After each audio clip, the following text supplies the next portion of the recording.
Hey everyone, welcome back. I hope you guys had a great week. I know I did. I'm so excited for Halloween coming. And with that said, I hope you guys enjoy these disturbing driving stories. Thank you. So, I'm a 28-year-old female. I'll give you a little background. I work for a resale store that had recently moved me to a different location just for me to run as a store manager. Now, I had closed on this day, and after I did the bank deposit for the night, I decided to detour out on my way for some McDonald's for dinner. After waiting in line and receiving my food, I had headed to the nearest freeway to head home for the night. So I work about 50 minutes away from where I live, so I have quite a bit of a drive ahead of me. So I started my way listening to some music on my drive home. I looked at a road sign and I then realized that I've been heading the wrong direction of home. So I get off on the highway and I pull up my GPS. I realized that I'd put the right address in, but for the wrong town. So I type my address into the GPS, checking to make sure I put in the right address this time. I then hop back on the freeway and head towards home. As I'm merging onto the freeway, and as I get over, I realize there's a car coming up quickly on me, and I stay on my speed and just hope they're gonna go around me. I get this eerie feeling in the pit of my stomach, however, and I keep my eyes forward on the road. Now this car was very close to the back end of my car, so I then called my husband as I was starting to become scared. He told me that he was sure it was fine, and maybe the person just didn't know what they were doing. While on my phone with my husband, this car got over into the other lane, and I had felt a little better now. I then told my husband that he was going around, and I then realized my husband was right. Once I was off the phone, he got over, and then close behind me, yet again. I felt like when he got back over, he could have hit my car with just how close he was. He even did this one more time, getting over only to get back over and get close behind me once again. He then followed me for a while I kept telling myself that he was just going in the same direction as I was. I quietly prayed to God, asking him for my safety. Then I was coming up close on the car right in front of me. So I ran around the car. As I predicted, the car follows right behind me. I began to think to myself, why would he ride my bumper, but then go around the slow car? This happened a couple of times before I saw my chance. When there was quite a bit of cars in front of me, I sped up, and then I lost myself within those cars, and I finally lost the creepy truck that was following me. I came looking in my mirror just to ensure the truck wasn't behind me. I didn't call the cops because I didn't have a license plate to give them, but now I'm really worried they might have followed someone else home. The whole rest of the way home, I was in so much fear, but I did finally make it home safely. To the person that followed me and made me a nervous wreck that night, I want you to know that you're a psychotic creep, and I hope I don't encounter you again. Please everyone, always watch out for your surroundings, and if you feel uneasy, it's probably for a good reason. The story happened years ago when I was a skinny 15-year-old boy. For privacy reasons, all the names have been changed. Throughout church, my parents had volunteered me to attend a long-week youth retreat out of the state. It was the middle of July when my ride showed up. I put my duffel bag in the rear trunk and then climbed inside the van to see some kids right around my age and 2 adult chaperones. Besides myself, there were 3 girls and another guy. One of the girls named Amy went to my school. She was a sophomore volleyball player who I would bump into from time to time, but we weren't really friends. The other 2 girls I knew from church, but I didn't really talk to them that much either. And the other guy, I had only seen a few times. I never spoke to him. After hours of driving, we had arrived at this really big church. This was actually where we would be staying, at least the kids. Speaking of which, there were around 20 or so teenagers, to maybe 6 adults. Most of the adults, including the 2 that brought me, didn't really stay at the church. They were housed with members of the congregation. Not much really happened that first night. We introduced ourselves and then found places to sleep. I found a really nice spot in the lower levels, and I put my sleeping bag there. Then we ordered pizza and watched a movie before finally turning in. The next morning, we were divided into groups and then sent to different workshops. My group accompanied the construction crew, and we had actually rebuilt a home in one day. That experience felt really good. After that, we all showered at the local YMCA, and then returned to the church to have dinner. The following day was another workshop, but it was much shorter, so we had more time in the evening to ourselves. The adults who were staying with us had gone somewhere, and even though they had instructed an 18-year-old to make sure we didn't leave the premises, he said we could go as long as we got back before the adults. Around half of us left to explore the town, including myself, Amy, and Dylan. It was around 7 p.m. at this point, and there wasn't really much happening. We went downtown, but many of the shops were closed, or they were starting to close up. Then we came upon a crowd of people who looked like young adults drinking and hanging out at a park.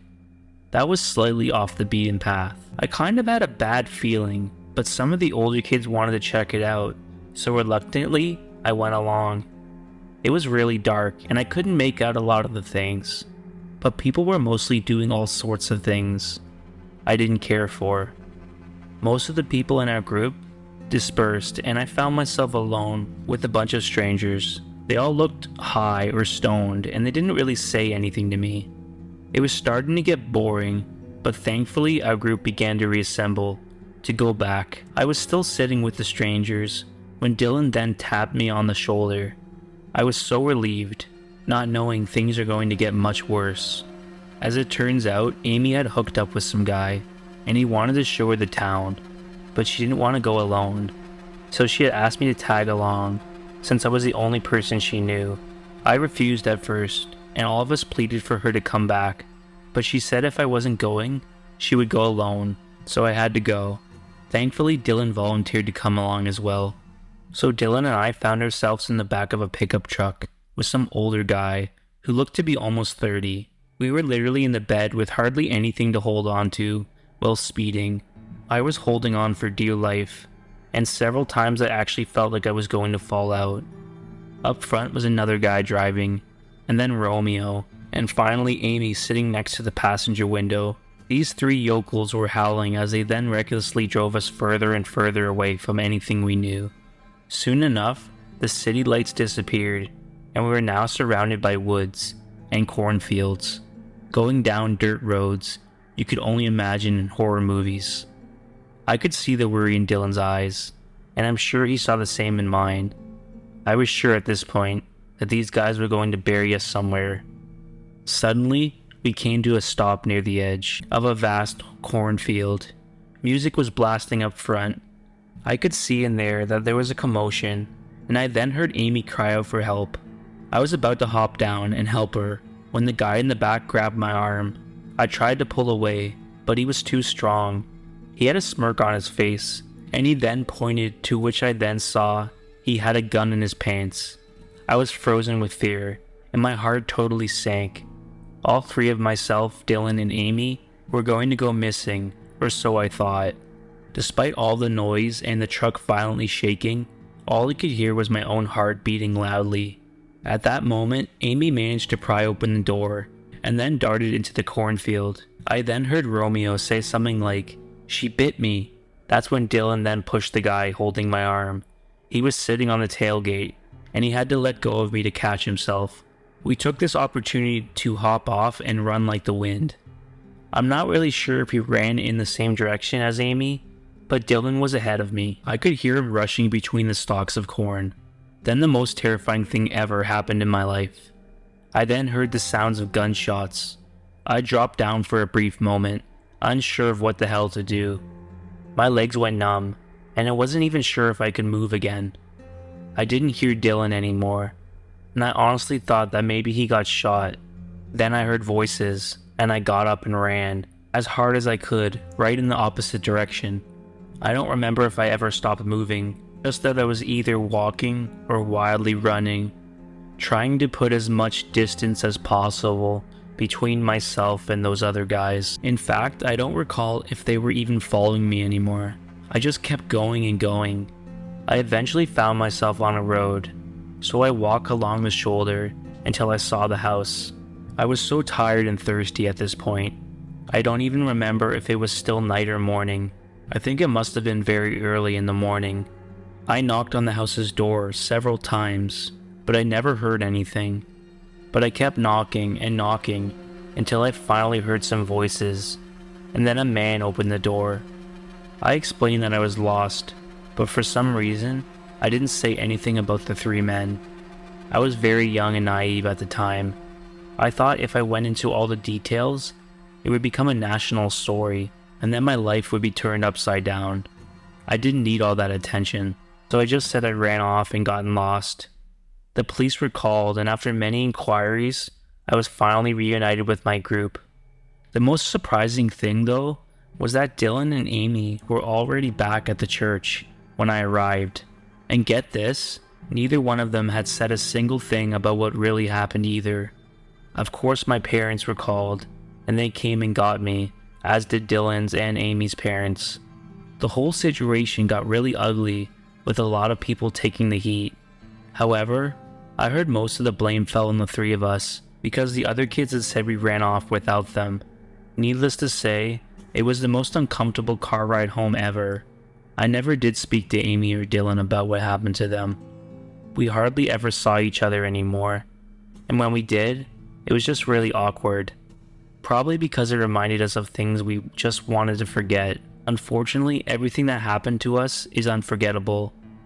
I'd still sometimes wake up in cold sweats from time to time, as I'm sure Amy and Dylan do as well. Even if we do no longer see each other, it's still a memory I would like to forget. But this happened about 2 years ago. The story is one of many weird and downright terrifying experiences that I have ever had. I'm thankful because it could have ended much worse. So I was driving my aunt's truck due to my own car being in the shop. I work from home, but I often run errands while on lunch. She was gracious enough to allow me to use her truck while my own car was down this particular day. I had a few places to go to, so I was already rushing and somewhat impatient due to my first stop taking a little longer than expected. I pulled into a KFC to grab something quick, like one of those mini sandwiches or snack wrap. I pull into the parking lot, intending to go into one of the drive-thrus. There's a car stopped a little before the speaker. There were no cars in front of them, and they weren't even pulled all the way up for the staff to pick up that someone was in the drive-thru. So I'm sitting there waiting on them to at least realize it's now a vehicle behind them and to go ahead and pull up and place an order, or to pull to the side until they can get it together. Nope, we sat there for a minute or so before I tapped the horn to get their attention. To my surprise, this woman rolls down the window and starts screaming and cursing me out. It was the guy in the passenger seat, not even trying to calm her down. I really don't like confrontation, but it developed quite a bit of anger from years of being too passive. So yeah, I cursed her back out. Not a proud moment, but hey, what the hell, it happens. At this point, I'm just over it. I pull out. I'm already on the verge of being late back to work. Well, this woman follows me out and attempts to pull alongside of me. When you pull out of the drive-thru, it turns immediately into the neighborhood with a traffic light, just as you turn out. For some odd reason, an 18-wheeler was turning, which basically gave the woman no choice but to back up. They aren't supposed to drive through the neighborhoods like that, but it was my saving grace. You'll see why. Next, the light changes, and I turn with the car, still chasing me, almost hitting the truck. I then hear 2 loud pops. I'm in complete shock, as I now realize they're literally shooting at me. I'm now ducking bullets and making fast turns, while trying not to hit anything. I then call 911. While this is happening, they basically advised me to go back to the KFC parking lot and wait for the police, as they couldn't do anything while I was driving. I called the operator useless, and then hung up. Yes, they called back, but I didn't answer. Meanwhile, these people are still shooting at me. I made it to the interstate. It isn't that far away from the neighborhood. They didn't follow me into the interstate. I got off on the next exit, and I pulled into the gas station to collect my nerves. Then I remembered. I was supposed to be taking her truck back to her on lunch, as she had something to do later that afternoon.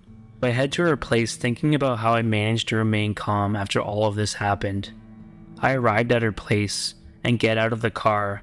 Wow, there was a bullet hole through the rear driver's side, out of the rear passenger. I mean, I didn't plan on telling her about this incident before, but I didn't have a choice now. She's not really the type of person to be angry, and I knew she'd be genuinely glad that I was safe. But at the same time, nobody wants to ride around with bullet holes in their ride, especially an older woman. I don't have to tell you that I felt awful. It's one thing if this happened in my car, but this was hers. This was bad. I go into the house still visibly shaken. My cousin asked what's wrong with me, and I started telling him about what just happened. My aunt overhears, and she rushes over to me, thanking God that I'm okay. We'll walk outside to look at the truck. She didn't say it, but I could see the clear disappointment in her eyes.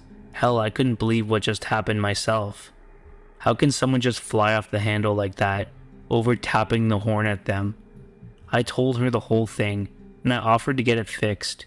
We called the police from her house. They came out and did the report, and that was that.